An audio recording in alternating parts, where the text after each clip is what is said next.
Bonjour à tous et bienvenue à ce webinaire sur la dermatite. Merci d'être présents aujourd'hui pour nous écouter. Donc, nous allons vous présenter ce webinaire avec Morgane Longer, pédicure chez MSB. Et donc moi-même, je suis donc vétérinaire conseil chez Ellipse. Donc je m'appelle Sarah Neumann-Raoult et donc je réalise régulièrement des audits sur les boiteries en élevage et je fais des formations sur les boiteries pour les éleveurs, souvent co-animées avec mon collègue Morgane Longer, pédicure chez MSB, et que je vais laisser maintenant se présenter. Merci Sarah, donc bonjour à tous. En effet, je suis Morgane Longer, je suis pédicure donc chez Multiservice Bovin, donc qui est une entreprise qui intervient en élevage. Pour une partie, la partie marquage et scarénage des bétons, donc on a 3 spécialistes qui s'occupent uniquement de cette partie-là. Et pour la plus grosse partie de l'activité, c'est du parage bovin. Donc il y a 16 pédicures qui tournent sur plusieurs départements pour des interventions aussi bien préventives que curatives. Voilà, Sarah, je te laisse continuer. Donc, je vais vous présenter le plan de ce webinaire sur la dermatite. Donc, nous verrons tout d'abord qu'est-ce que c'est que cette maladie, à quoi elle est due. Ensuite, nous verrons comment soigner les vaches atteintes et enfin, comment prévenir les nouvelles infections. Je vais tout de suite passer la parole à Morgane pour nous parler de la fréquence de cette maladie en élevage. Merci Sarah. Donc en effet, juste avant, je vous disais que les pédicures intervenaient dans les exploitations, aussi bien pour des interventions curatives que préventives. Donc chaque pédicure est équipée d'une tablette avec un logiciel de saisie des lésions. Donc lors du parage, chaque pédicure enregistre les lésions qu'il peut voir sous le pied des animaux, afin, dans un premier temps déjà, de pouvoir fournir à l'éleveur un bilan du parage de son troupeau, donc afin que l'éleveur puisse se faire une idée de l'état actuel de son troupeau, et puis éventuellement de mettre des pathologies en évidence, des pathologies qui peuvent ressortir suite à la séance de parage. Et dans un second temps, ça permet aussi de faire des statistiques par rapport à la fréquence des lésions, de l'apparition des lésions. Donc ici, vous avez un diagramme, un graphique plutôt, qui vous présente la fréquence des apparitions de ces lésions, justement. Donc, toutes ces lésions sont notées avec des niveaux de gravité allant de 1 à 3, 1 étant le moins grave, 3 étant le plus grave. Il y a uniquement la lésion de Mortellaro qu'on note avec des stades d'évolution et non pas des niveaux de gravité. Ici, on voit que toutes les lésions que l'on croise se tiennent dans une moyenne assez basse et sont toutes à peu près équivalentes. Alors, il y a certaines lésions qu'on croise plus que d'autres, mais on voit que la dermatite ou la lésion de Mortellaro explose tous les plafonds et c'est celle qu'on croise vraiment le plus régulièrement. Donc, ça met bien en évidence que la dermatite, c'est un problème majeur au sein des élevages actuellement et que c'est une problématique à vraiment prendre en compte pour les éleveurs au vu de la fréquence à laquelle les pédicures peuvent rencontrer cette lésion. Sarah, je te laisse prendre la suite. Préciser, et je vais le faire tout de suite avant de continuer, qu'il y a un onglet questions sur la droite de votre écran. Donc, n'hésitez pas à poser vos questions au fur et à mesure et on y répondra à la fin de la présentation dans une demi-heure. On aura un quart d'heure pour répondre à toutes les questions. Donc, n'hésitez pas surtout.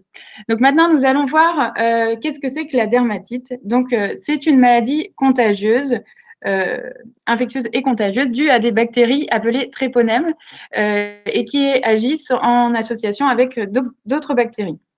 Alors, la particularité de cette maladie, c'est que il faut une peau fragilisée pour que ces bactéries se développent.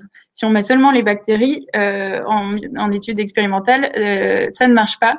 Il faut vraiment des conditions particulières d'humidité ou une mauvaise hygiène ou des traumatismes. Il faut vraiment une peau fragilisée pour que la maladie se développe.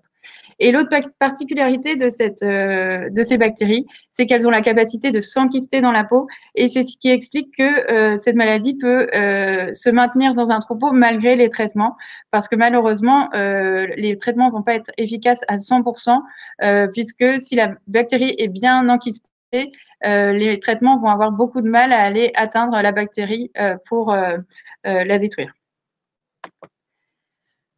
Donc maintenant, on va voir à quoi ça ressemble, cette maladie. Donc je vais laisser Morgane nous décrire les différentes lésions qu'on peut retrouver en fonction de l'évolution de la maladie. Je te laisse la parole, Morgane. Merci Sarah. Donc en effet, il y a différents stades de notation, comme je vous l'expliquais tout à l'heure. Et donc la dermatite, on la note par stade d'évolution et non pas par niveau de gravité. On a ici présent les 5 stades d'évolution qui sont présentés en photo. Mais tout d'abord, on peut parler de l'endroit où la dermatite peut éventuellement se loger. Donc c'est une lésion qui va habituellement se loger à la jonction entre les deux onglons au niveau de la peau, qui est donc là comme c'est présenté actuellement sur les photos que vous avez devant les yeux. Mais elle peut aussi se situer sur la couronne, partout autour du pied. Elle peut se situer à l'avant, à l'arrière du pied. Elle peut se situer dans l'espace interdigité, c'est-à-dire entre les onglons, et sur la limace. Sur une limace, donc c'est cette boule de chair qu'on peut trouver entre les onglons. Donc c'est une lésion qui, en général, est douloureuse et qui peut se poser à divers endroits. Donc il faut la chercher pour pouvoir la trouver. Donc on va détailler chaque stade d'évolution. Alors, le stade M1, donc c'est le stade qu'on peut décrire comme une lésion inférieure à 2 cm de diamètre. C'est une lésion que moi je considère comme la plus vicieuse. C'est-à-dire que c'est une lésion qui est présente, qui ne fait que très rarement boiter l'animal. C'est-à-dire que c'est pas un animal qui nous attire l'œil, étant donné qu'il ne boite pas. C'est une lésion qu'on a du mal à repérer, aussi bien sur un quai de traite que lorsque la vache se déplace. Donc, on n'a pas forcément l'œil attiré vers cet animal-là. Pour autant, la lésion est active et l'animal qui en est porteur sème des bactéries dans le bâtiment pour contaminer tout le reste du troupeau. Donc, c'est pour ça que je dis que c'est une lésion vicieuse, c'est qu'il faut absolument pouvoir la détecter pour la stopper au plus vite. Donc ça, c'était la lésion M1, la lésion au stade M2. Donc c'est une lésion qui est aussi active et là, on la repère plutôt correctement. On a un cercle de plus de 2 cm de diamètre, qui est rouge vif, avec des poils hirsutes autour. On a souvent une odeur malodorante qui est assez reconnaissable. Et là, on a souvent un animal qui boite, c'est-à-dire que là, qui nous attire l'œil. Donc c'est très important pour cette lésion-là de la traiter le plus rapidement possible. D'un côté, parce qu'il faut arrêter la boiterie pour que l'animal arrête de boiter et puisse réavoir une locomotion normale. Et d'un autre côté, il faut la traiter au plus vite, surtout pour limiter la contamination et empêcher l'animal d'en semer un peu partout dans le bâtiment pour contaminer le reste du troupeau. Le stade M3 pour poursuivre, donc c'est un stade qui là n'est plus rouge vif mais plutôt grisâtre. Donc on a un tissu cicatriciel qui vient se poser sur la lésion. Donc on a une lésion en phase de cicatrisation, donc qui est plutôt sur la pente descendante. Et alors il peut y avoir boiterie quand même, ça peut faire boiter, mais on est sur une autre dynamique et donc la lésion est en phase de cicatrisation. Et enfin, c'est pas le dernier, mais on a le stade M4. Donc là, c'est la forme chronique. C'est-à-dire que la vache ne boite plus. Pour autant, elle a toujours la lésion. Les bactéries sont à l'intérieur. Ça peut se réactiver n'importe quand, mais pour l'instant, l'animal ne boite pas, donc on a tendance à ne pas y prêter attention. Mais on peut considérer ces animaux-là qui sont porteurs d'une dermatite en M4, c'est comme des bombes à retardement. C'est-à-dire que la lésion est là et elle peut se réactiver à tout moment. Et on peut atterrir sur le 5e stade, si ça se réactive, sur le stade M4.1. C'est-à-dire que là, sur la photo, on voit bien une dermatite au stade M4. Et au milieu de cette dermatite, une dermatite de stade M1 qui se redéveloppe. Et on repart pour un cycle M1, M2, et ainsi de suite. Donc là, on repart sur une boiterie. Et encore une fois, il faut absolument la traiter au plus vite pour, d'un côté, limiter la contamination et de l'autre côté, limiter la boiterie de l'animal. Sarah, je te laisse prendre la suite. Oui. Donc maintenant, on va voir comment la maladie se développe dans un élevage. Alors déjà, comment elle s'introduit dans l'élevage? Souvent, c'est par des achats, des prêts ou participation à des foires ou concours. Pourquoi? Parce que la principale source de contamination, ce sont les lésions. Donc, il faut un animal avec une lésion active pour contaminer l'élevage. Et après, ça se fait de la même façon, la transmission entre les animaux dans l'élevage. C'est dès qu'on a une vache avec une lésion active, donc M1 ou M2, avec une lésion bien rouge vive, on va avoir la contamination du milieu dans un premier temps, avec des bactéries qui vont se retrouver dans toutes les zones humides du bâtiment, dans les flaques d'eau souillée ou dans le lisier autour du racleur. Et c'est dans ces zones que les autres vaches vont se se contaminer avec les bactéries excrétées par les vaches qui ont contaminé le milieu. Donc, voilà comment ça se développe dans l'élevage. Alors, c'est pour ça aussi, donc je vous ai parlé du milieu qui est important pour que les bactéries restent dans l'humidité. Et c'est pour ça qu'on retrouve cette maladie plus fréquemment en système logette-lisier. Ça, c'est issu d'une étude qu'on avait faite il y a quelques années qui montre que les lésions de dermatite sont beaucoup plus retrouvées en système logette-lisier que dans les autres systèmes en fumier ou en air paillé. Voilà, donc maintenant, nous allons voir comment maîtriser la situation une fois qu'on a la dermatite dans le troupeau. Et on va voir donc 2 axes fondamentaux. Il faut à la fois donc guérir au plus vite les vaches atteintes et prévenir les nouvelles infections. Donc, on va détailler chacune de ces parties. Donc, d'abord, comment guérir les vaches atteintes? Alors, ça passe tout d'abord par une détection la plus précoce possible. Pourquoi? Parce que plus on détecte précocement les lésions, et mieux on va les guérir. Une lésion au stade M1 dont vous a parlé Morgane tout à l'heure, c'est une lésion qui va se guérir beaucoup plus facilement, beaucoup plus rapidement qu'une lésion aux autres stades qui va nécessiter des fois plusieurs traitements avant de guérir la lésion. Donc, comment détecter les vaches atteintes? Soit quand elles boitent déjà, donc à partir du stade M2. Donc, ça, on peut les détecter au cornadi. Alors, ça peut être des vaches qui vont piétiner, qui vont lever le pied ou qui vont avoir des mauvais aplombs, donc des pieds qui vont aller vers l'extérieur avec les jarrets qui rentrent à l'intérieur. On va regarder aussi la ligne de dos. Et puis, en mouvement, pour détecter les boiteries, on a plusieurs signes qui peuvent nous aider à détecter ces boiteries, donc à la fois sur l'observation de la foulée, du port de tête, des mouvements de la tête, sur la ligne du dos, encore une fois, savoir si la vache, la trace du postérieur recouvre celle de l'antérieur. Il y a plusieurs signes qui vont être importants d'observer pour détecter le plus précocement ces boiteries avant qu'elles soient énormes. Là, on les détecte facilement, mais le but, c'est de les prendre au plus tôt. Et puis, pour les détecter encore plus précocement, c'est de les détecter avant la boiterie, donc au stade M1. Et ça, c'est possible soit dans la cage de parage, si on fait un parage régulier, si ce sont des lésions donc, qui peuvent être détectées à l'occasion d'un parage préventif avant qu'elle fasse boiter, mais aussi si on fait passer la vache dans la cage parce qu'elle boite. Mais le mieux aussi pour vraiment détecter précocement ces lésions, c'est après lavage. Donc, c'est pour ça que c'est le meilleur moment pour les repérer. C'est en salle de traite, après lavage des pattes. On va pouvoir observer la zone à risque juste au-dessus de la couronne et détecter ces toutes petites lésions au stade M1 qui sont invisibles si elles sont recouvertes de gauze. Alors, pourquoi c'est important de guérir les vaches atteintes? On pourrait se dire, à partir du moment où on a mis en place un traitement collectif, donc c'est quoi un traitement collectif? C'est un pédiluve ou de la pulvérisation de manière régulière. Si on met ça en place, finalement, ça ne sert à rien de faire des traitements individuels. Mais non, ça a tout son intérêt. Pourquoi? Parce que si on a des vaches atteintes dans le troupeau, pour les guérir, les traitements individuels vont avoir une très bonne efficacité en général. Ici, on peut voir donc, dans une étude que les traitements individuels, sur la plupart, avaient un très bon taux de réussite, donc de 60 à 90% après un mois après le début du traitement, alors qu'on n'a que 20 à 40% de guérison après un mois d'utilisation de traitement collectif. Le but des traitements collectifs, il est vraiment différent. Ça va être plutôt de limiter la transmission entre vaches, mais ça va être beaucoup moins efficace pour vraiment guérir les lésions. Donc, comment bien appliquer ces traitements individuels? Donc, il faut des pieds propres et secs. Ça, c'est indispensable. Ça ne sert à rien de traiter un pied sale, puisque si on a un pied souillé, le produit va être complètement inactif. Il ne va pas réussir à bien atteindre la lésion.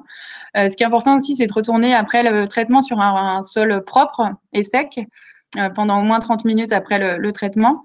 Et puis, c'est de continuer ce traitement jusqu'à disparition de la lésion. Donc, soit on peut le faire, le plus courant, c'est en spray. Alors, il y a des sprays à base d'antibiotiques ou non. Donc, même sans antibiotiques, on peut avoir aussi des choses qui sont efficaces. Donc, on peut avoir. Donc, pour le faire, il faut bien faire 2 pulvérisations à 15 secondes d'intervalle à chaque traite. Et puis l'autre solution, c'est de poser un pansement. Et là, il faut bien faire attention à la durée de la pause. Donc, on conseille 3 jours, pas au-delà, parce que au-delà de 3 jours, on peut avoir un effet de macération et d'avoir, au contraire, d'empirer, faire empirer la situation, puisque on peut avoir le développement d'autres bactéries qui vont empêcher la lésion de cicatriser. Donc maintenant, je vais passer la parole à Morgane qui va nous montrer sur une vidéo comment bien poser un pansement. Merci Sarah. Donc en effet, là, sur cette vidéo-là, on voit qu'on a posé un produit antiseptique sur la lésion. Je viens poser mon pansement sur la lésion et je fais attention à ne pas dérouler trop rapidement le pansement, mais bien à venir le poser sur le pied afin de ne pas trop le serrer. Il ne sert à rien de faire de nombreux tours, juste 3 ou 4 tours suffisent largement pour ne pas étouffer la lésion et créer un milieu éventuellement anaérobie. Le but est de bien passer le pansement derrière la pointe de talon. En effet, lorsque la vache va marcher, s'il est passé devant les pointes de talon, le risque, c'est que le pansement parte comme une chaussette. Et à la fin, on voit sur le petit mouvement qu'on fait à la fin de la pose du pansement, on peut se laisser une petite bandelette plissée afin de pouvoir mieux enlever le pansement. Comme le disait Sarah, si on le laisse plus de 3 jours, le risque est qu'il se gorge de bouse et puis que ça crée une croûte autour du pied. Donc le but, c'est de pouvoir, s'il n'est pas parti au bout de 3 jours, de pouvoir l'enlever facilement. En laissant cette petite bandelette, on peut l'enlever, on peut avoir accès au pansement plus facilement pour l'enlever. Voilà, Sarah, je te laisse reprendre la main. Oui. Donc, merci Morgane pour ces explications. Maintenant, nous allons pouvoir passer à la partie suivante. Donc, comment prévenir les nouvelles infections? Alors, d'abord, on va parler de la désinfection collective. Donc, la désinfection collective, comme on l'a dit, c'est soit un pédiluve, soit de la pulvérisation. Donc, c'est conseillé, en plus du traitement individuel, à partir de 15% du troupeau atteint. En dessous de ce seuil, on peut considérer qu'avec une détection rapide et puis un traitement en étant bien réactif, en traitant à temps les lésions, on arrive à maintenir la dermatite à un bas niveau. Si par contre on dépasse ce seuil, là, on conseille fortement la désinfection collective pour limiter la transmission de la maladie entre les animaux. Alors, ce qui est important, c'est de bien réfléchir à quelle solution, on va adopter. Il faut bien choisir la désinfection collective qui est adaptée à l'éleveur, à l'élevage et aux vaches, de manière à l'utiliser de manière durable, puisque si par exemple un pédiluve c'est trop contraignant, que il va pas être renouvelé suffisamment fréquemment, ou qu'il est placé au mauvais endroit, que les vaches ne passent pas bien, ou que pour l'autre système, par exemple avec la pulvérisation, que c'est trop contraignant à faire en salle de traite, voilà, c'est des mesures qui vont être adoptées pendant un mois, et puis au bout d'un mois, on va laisser tomber, donc ça ne sert à rien.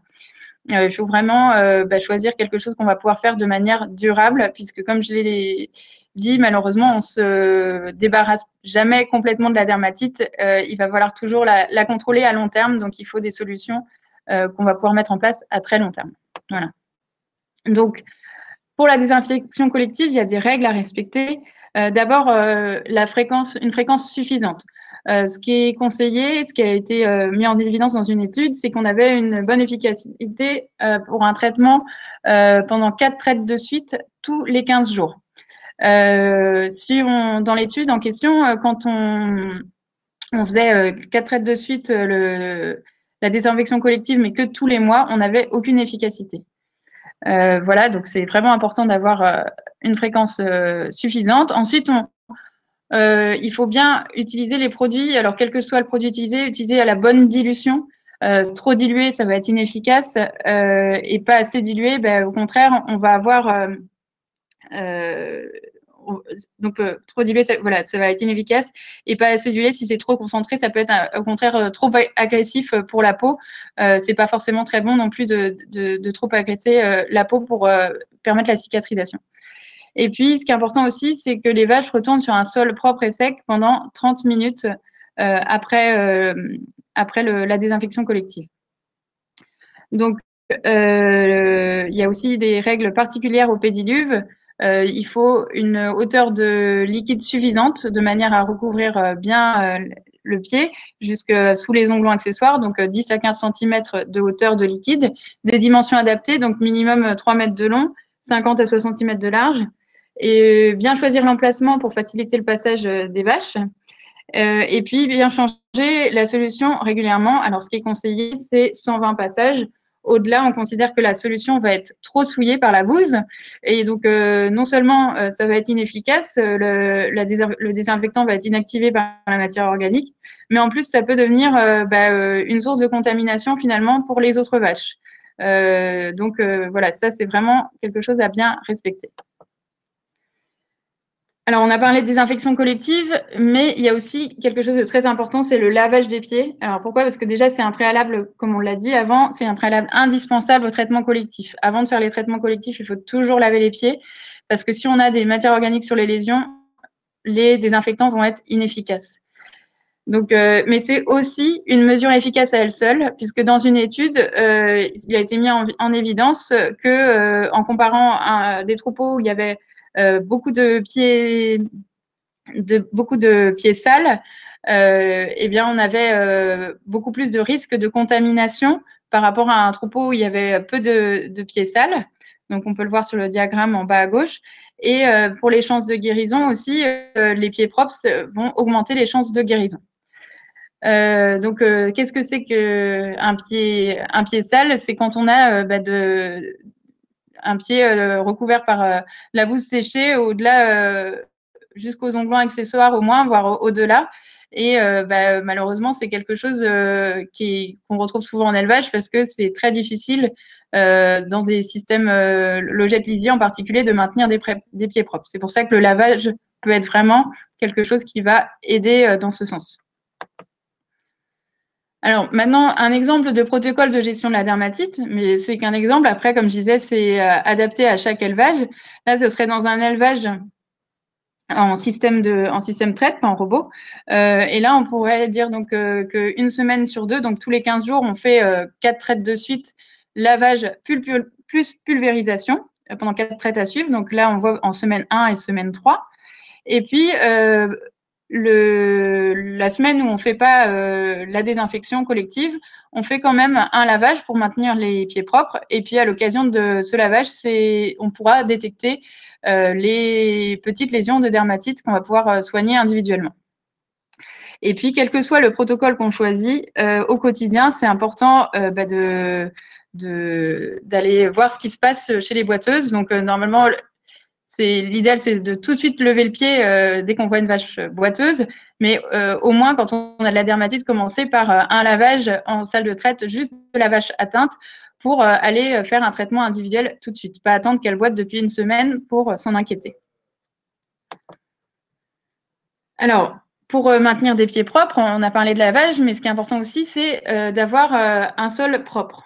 Alors, j'ai vu une question là, qu'est-ce qu'un sol propre? C'est un sol où il ne va pas y avoir où il n'y a pas une couche de bouse étalée, où il n'y a pas de flaque avec de l'eau stagnante, donc souvent c'est quand on a des sols irréguliers, on peut avoir des zones qui restent tout le temps humides.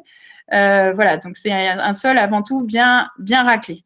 Donc, ce qui est important, quand on dit bien raclé, il faut que le raclage soit de bonne qualité. Donc, après passage du racleur, il reste plus de lisier. Et puis, ce qui est important aussi, c'est la fréquence de raclage pour que on le maintienne propre tout au long de la journée. Et puis, il y a aussi un effet sur la fréquence de raclage. C'est important aussi si on veut diminuer la vague de bouse devant le racleur pour éviter que les vaches ne mettent les 4 pieds dedans, comme on peut le voir sur la photo à droite.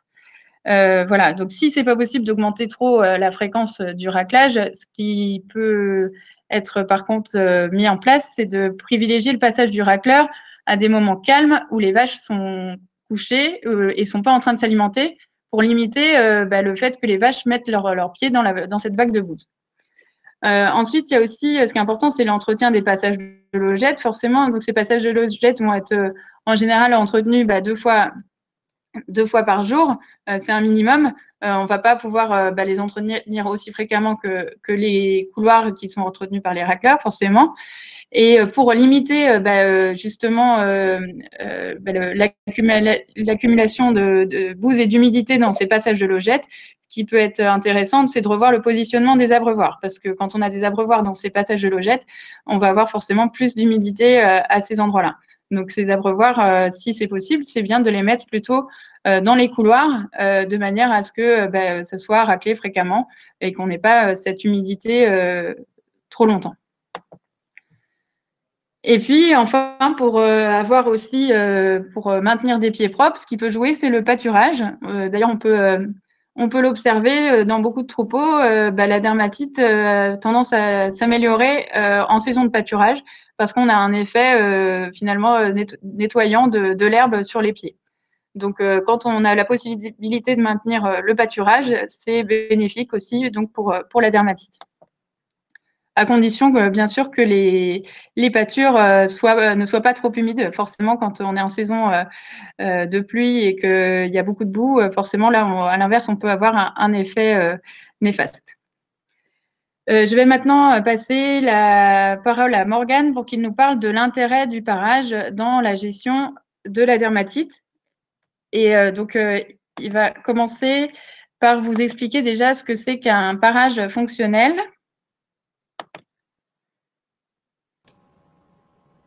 Merci Sarah. Donc en effet, par rapport au geste du parage, lorsqu'on aborde un pied de vache, il est très important dans un premier temps de réaliser un parage fonctionnel. Avant toute chose, je lève le pied, j'ai une vache qui boite. Je ne cherche pas à savoir pourquoi elle boite, je cherche d'abord à rétablir les aplomb. Donc sur la vidéo, on voit, je prends mon onglon de référence, l'onglon postéro interne, et je le ramène à la bonne taille, 7,5 cm à 8 cm à peu près, de la base de la fin des poils jusqu'au bout de la pince.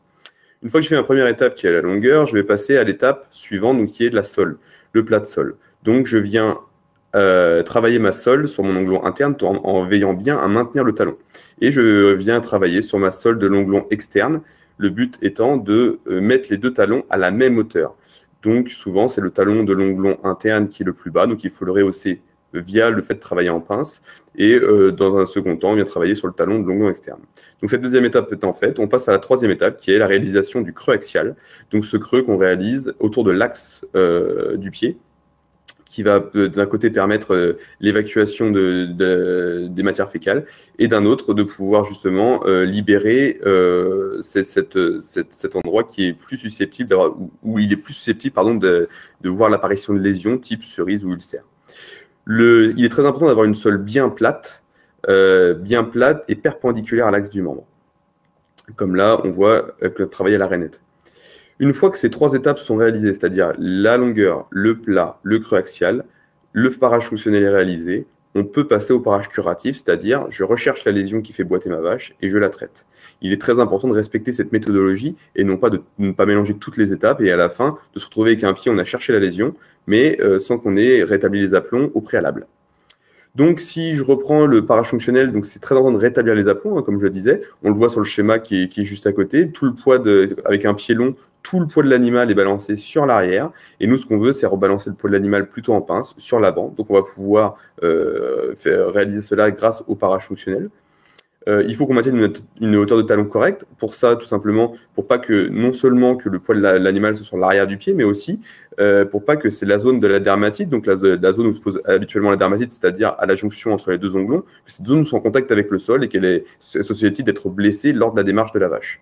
On fait son creux axial, donc on limite l'accumulation des matières fécales au niveau du pied. Et donc, lorsqu'on réalise ce parage, il est important de faire un parage au fur et à mesure, c'est-à-dire de prendre les lésions le plus précocement possible, de ne pas attendre que la vache soit en état de boiterie très avancé pour pouvoir réaliser son parage. Plus la lésion sera prise tôt, plus la vache se remettra vite et plus ça sera facile à gérer pour nous qui réalisons le parage. Et enfin, pour l'intérêt du parage par rapport à la dermatite, c'est de traiter plusieurs vaches en même temps, c'est-à-dire de réaliser le parage d'une partie du troupeau sur une matinée ou une journée, que ce soit par les éleveurs ou par un pédicure. Mais le but, c'est de ne pas avoir des animaux qui sont avec des dermatites au stade avancé, au stade M2, qui vont disséminer la bactérie partout dans le bâtiment et qui vont favoriser la contamination des autres animaux. Si on traite plusieurs vaches sur une assez courte période, on va pouvoir baisser la pression pathogène, avoir moins de vaches boiteuses d'un côté et limiter la contamination de l'autre. Et c'est ça qui est important. Sarah, je te laisse reprendre la main. Oui, merci Morgane. Donc, je vais reprendre la main pour conclure. Donc, il n'existe malheureusement pas de traitement unique miracle, mais c'est bien une attaque sur tous les fronts qu'il faut mener pour lutter contre cette dermatite. Donc, tous les points importants qu'on a pu voir, donc à bien respecter. Donc, l'hygiène du logement, le lavage des pieds, la désinfection collective, la détection rapide des vaches atteintes et la réalisation de soins adaptés et le parage régulier. Donc ça, c'est vraiment fondamental. Après, ben, il y a d'autres choses aussi qui peuvent aider. Il y a pour renforcer surtout la capacité des animaux à se défendre contre cette maladie. Donc ça passe par l'amélioration de l'immunité, une bonne conduite de troupeau, une sélection aussi sur la génétique, ça peut jouer un petit peu. Et puis aussi par l'alimentation, il peut y avoir des choses qui peuvent améliorer un petit peu la situation. Mais voilà, les 5 points fondamentaux, c'est vraiment ceux qu'on vous a présentés à l'instant. Voilà, donc je vous remercie de nous avoir suivis jusqu'au bout. Je vais maintenant vous laisser poser vos questions si vous n'avez pas pu le faire pendant la présentation. Donc, n'hésitez pas. On va vous laisser encore quelques minutes pour poser vos questions. Et on va prendre maintenant un quart d'heure pour répondre à ces questions.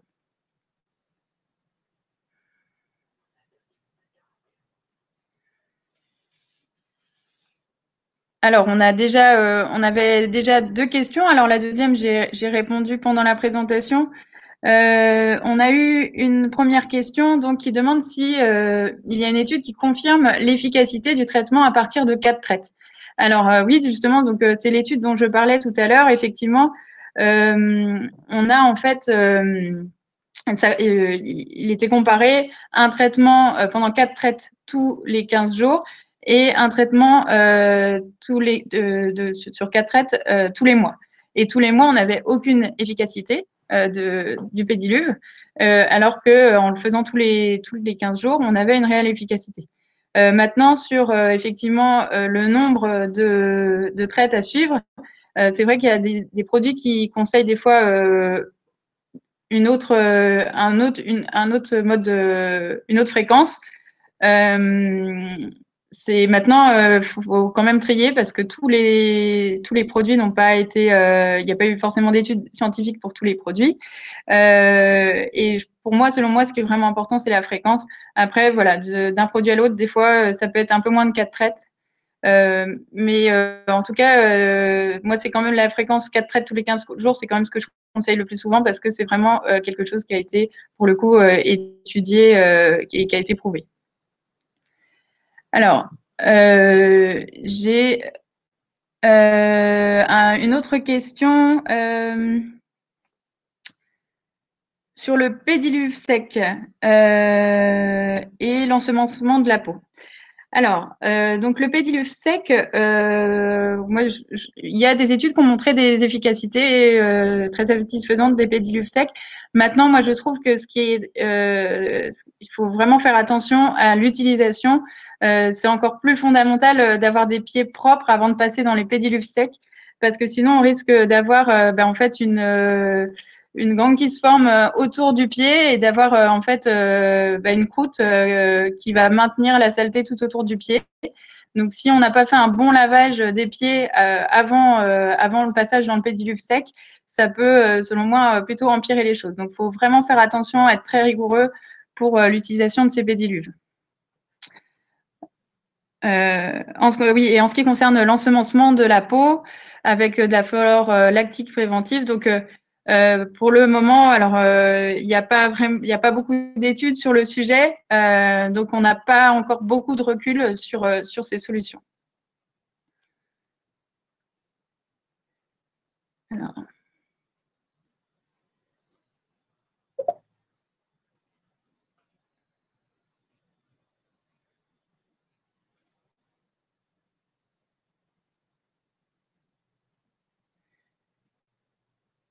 Alors, oui, je vois une question sur les génisses, alors qui ne passeraient pas en salle de traite. Dans ce cas-là, si effectivement il n'y a pas possibilité de faire de traitement collectif sur ces génisses, c'est important par contre de faire de la détection rapide et du traitement individuel le plus possible. Après, alors sur les génisses, c'est vrai que on parle de plus en plus de faire attention à pas qu'elles se contaminent pas trop tôt parce que en fait, on n'a pas malheureusement, il n'y a pas d'immunité vraiment qui se met en place dans cette maladie. C'est pas parce qu'elles ont eu la dermatite génisse qu'elles vont elles vont moins en avoir adultes. C'est plutôt l'inverse. Donc, on cherche de plus en plus vraiment à préserver les génisses, qu'elles s'infectent pas, qu'elles soient pas infectées dès la première lactation. Donc, dans l'idéal, c'est mieux quand les génisses sont dans un bâtiment séparé pour qu'elles ne se contaminent pas dès le stade génisse.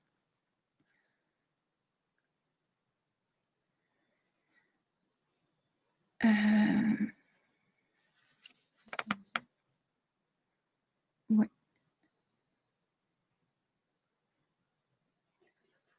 Oui. Alors, je viens d'avoir une autre question. Cette présentation est une avancée dans le traitement des élevages bovins. Quels moyens de communication supplémentaires possédez-vous largement diffuser pour largement diffuser cette information, notamment pour les éleveurs qui ne sont pas à l'aise avec l'information ou qui n'en possèdent pas. L'informatique, oui, je veux lui. Donc, effectivement, ça passe. C'est, je pense, à tous les intervenants en élevage de communiquer aussi sur cette maladie. Donc, les formations, c'est forcément, faut encourager les éleveurs à se former sur ce sujet. Mais c'est aussi le rôle, je pense, des intervenants en élevage au quotidien, d'avoir des notions sur cette maladie pour pouvoir donner les conseils adaptés pour une gestion optimale. Alors, Si je peux intervenir, Morgane, si tu veux compléter certaines questions ou répondre à d'autres, n'hésite pas. Ouais, justement, par rapport à la question qu'on a eue par rapport à la diffusion de l'information, je pense qu'il y a de plus en plus d'éleveurs qui veulent se former, à la détection des boiteries et à la gestion des boiteries. Et notamment les journées d'initiation qu'on organise ensemble, hein, Sarah, qui ont de plus en plus de succès, soit des éleveurs qui veulent venir sur une journée de formation pour pouvoir s'informer, savoir qu'est-ce qu'il en est, que faire pour essayer de lutter au mieux contre la dermatite. Donc, il y a de plus en plus de journées qui s'organisent comme ça et la communication se fait aussi bien par le biais informatique que par le biais des rencontres. Et puis, ça permet de créer du lien social aussi. Donc, c'est extrêmement bénéfique pour tout le monde, pour nous qui allons à la rencontre des éleveurs, comme pour les éleveurs qui viennent et se rencontrent entre eux et échangent au niveau de leurs expériences. Alors, je vais prendre la suite des questions. Donc, il y avait aussi une idée récente du pourcentage de troupeaux concernés par la dermatite en France. Alors, non, j'ai pas de chiffres récents. C'est vrai que ça paraît toujours en augmentation. Maintenant, c'est vrai que on a l'impression effectivement qu'il y a plus de troupeaux contaminés que de troupeaux sains. Mais j'ai pas de chiffres récents concernant le taux de contamination en France. Ensuite, on avait une autre question. Est-ce que la corne est un élément de contagiosité comme on peut l'avoir dans le piétin? Donc, j'ai pas d'éléments enfin, j'ai pas la connaissance de ça. Vraiment, ce qui est couramment admis, c'est que ce sont vraiment la principale source, comme je disais tout à l'heure, ce sont vraiment les lésions et surtout au stade M1 et M2. C'est là que les lésions vont être les plus excrétrices de bactéries et contaminer après l'environnement.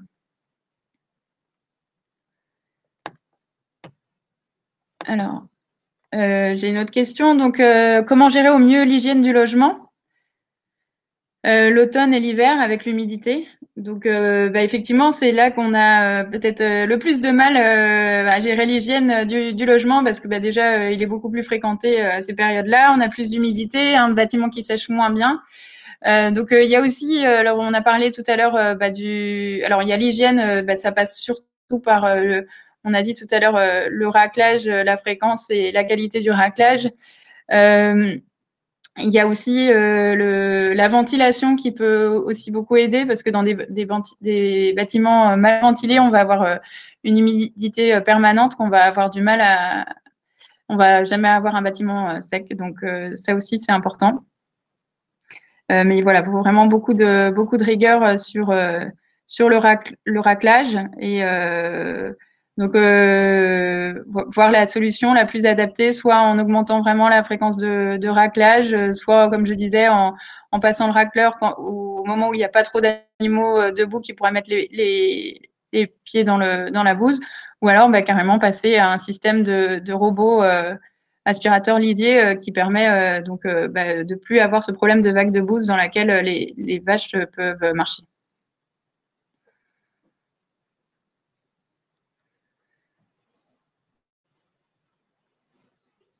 Oui, alors une nouvelle question. Donc, la relation entre dermatite et nécrose en pince, suspicion d'implication des germes de dermatite dans la nécrose. Oui, alors là, effectivement, la réponse est un peu dans la question. Effectivement, il semblerait qu'il puisse y avoir une relation entre ces deux maladies qu'on retrouve, dans laquelle on retrouve les mêmes germes. Mais il y a encore beaucoup à découvrir sur la nécrose. Il faudrait refaire une présentation sur cette maladie. Ah, alors là, j'ai une question sur le parage préventif. Et je vais laisser Morgane en parler et puis nous parler peut-être aussi l'intérêt du parage préventif et est-ce qu'il faut parer tout le troupeau en complément de cette question. Oui, merci Sarah. Oui, en effet, donc c'est peut-être plutôt moi qui vais pouvoir répondre à cette question-là. Donc c'est vrai que le parage préventif, la question du parage préventif se pose régulièrement. Est-ce que je dois faire un parage préventif sur tout mon troupeau? Est-ce que je dois uniquement faire au cas par cas, uniquement gérer les boiteries?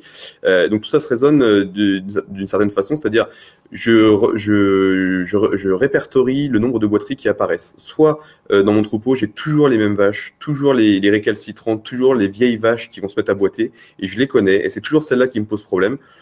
Et sinon, j'ai pas d'autres cas de boiterie au sein de mon troupeau. Je peux rester, pour moi, à mon sens, sur un parage plutôt de type curatif, c'est-à-dire les vaches, et dès qu'une vache commence à émettre des signes de malaise, je la fais parer, je la soulage, et ça se passe bien. À partir du moment où je commence à avoir des boiteries qui deviennent de plus en plus régulières, où j'ai de plus en plus d'animaux qui se mettent à boiter au cours d'une semaine ou au cours d'un mois, et qu'à chaque fois ces animaux qui se mettent à boiter, c'est soit des jeunes, soit des vieilles vaches, soit c'est des débuts de lactation, soit des suites de lactation, c'est-à-dire qu'on a toutes les populations qui sont touchées. Là, la question du parage préventif peut se poser, dans le sens où peut-être que c'est intéressant déjà de te remettre tout le monde d'aplomb, et puis de parer tout le monde pour voir combien il y a de lésions, quel type de lésions on peut trouver, et quel bilan on peut faire de ça. C'est-à-dire, est-ce qu'il y a une pathologie qui ressort, et comment on fait pour éventuellement faire en sorte que cette pathologie ne s'exprime plus. Et donc, c'est vrai qu'au sein de Multisite Bovin, je parle pour l'intruse pour laquelle je travaille, cette offre de parage préventif est facilitée par le fait qu'on ait 16 pédicures sur le terrain qui tournent tous les jours. Donc, on peut se déplacer aussi bien avec une seule cage lorsqu'il s'agit d'un parage pour un troupeau de taille réduite ou pour une gestion curative des boiteries, mais aussi lorsqu'il s'agit de parer tout le troupeau pour un grand nombre de vaches, eh bien on se déplace à 1, 2, 3 cages si besoin. On a différents modèles de cages, des cages qui sont plus adaptées justement au parage curatif, donc c'est-à-dire des cages qui se déplient très vite, qui se replient très vite et qui sont faites pour faire plusieurs fermes dans la journée, et d'autres cages avec un système de barrière qui est plus long à mettre en place, des cages de marque KVK, et qui permettent soit de travailler à 2 intervenants sur la même cage, et aussi soit un intervenant, soit 2 intervenants, et qui permet d'avoir un parc de barrières qui est assez long à installer, mais qui permet une meilleure contention des animaux et qui permet un débit de chantier un peu plus élevé. Donc, il y a plusieurs façons de faire. Il faut déjà bien raisonner, est-ce que j'ai besoin d'un parage préventif ou non? Et si j'en ai besoin, il y a plusieurs options qui existent, suivant la taille du troupeau, suivant la durée du temps de la journée qu'on est prêt à consacrer à ce chantier-là. Et après, tout est possible et tout est adaptable. Merci Morgane. Oui. Alors, je vais répondre à une dernière question, puisque ça va être bientôt la fin. Donc, la dernière question, que conseillez-vous en traitement lorsque les lésions atteignent le sillon mammaire, voire l'abdomen? Donc, effectivement, on a, donc, je ne sais pas si tout le monde voit de quoi il s'agit. On a des fois des lésions au niveau entre les mamelles qui sembleraient, donc, les germes impliqués dans ces lésions, donc des lésions sointantes, rouges, qui persistent pendant toute la lactation. Il semblerait que ce soit les mêmes germes qui sont responsables, le même type de germes qui soient responsables que dans la dermatite. Donc, c'est effectivement des lésions qui sont très difficiles à soigner. Alors, il y a plusieurs choses qui ont été essayées. Alors, soit effectivement le même type de traitement, type Oufit qu'on peut utiliser dans la dermatite, qui peuvent être essayés. On peut essayer du miel, on peut essayer tout type de désinfectant. Maintenant, c'est vrai que globalement, ça guérit très mal. Ce qui fait guérir la lésion, en général, c'est le tarissement. Parce que c'est le seul moment où la mamelle va réduire suffisamment et on n'aura plus le phénomène de frottement qui fait que la lésion continue de progresser ou ne se guérit pas. Voilà, donc nous avons terminé cette présentation, on arrive à la fin. Donc, si vous avez d'autres questions, n'hésitez pas à nous contacter. Donc, sur la diapositive, vous avez les contacts de mon collègue Morgane Longer, pédicure chez MSB, ou de moi-même, donc vétérinaire conseil chez Ellipse. Donc, vous avez nos numéros de téléphone et nos adresses mail. Donc, n'hésitez pas à revenir vers nous si vous avez d'autres questions. Voilà, donc je vous remercie de nous avoir suivis jusqu'à la fin et je vous souhaite une très bonne journée. Et dernière chose, n'hésitez pas à vous inscrire aux autres webinaires qui vont avoir lieu encore aujourd'hui et jusqu'à vendredi. L'inscription est possible jusqu'à la dernière minute et même en cours de webinaire, donc surtout n'hésitez pas. Le prochain sera sur le thème des robots et du pâturage. Merci à tous, bonne journée, au revoir. Merci beaucoup à vous, bonne journée à vous, au revoir.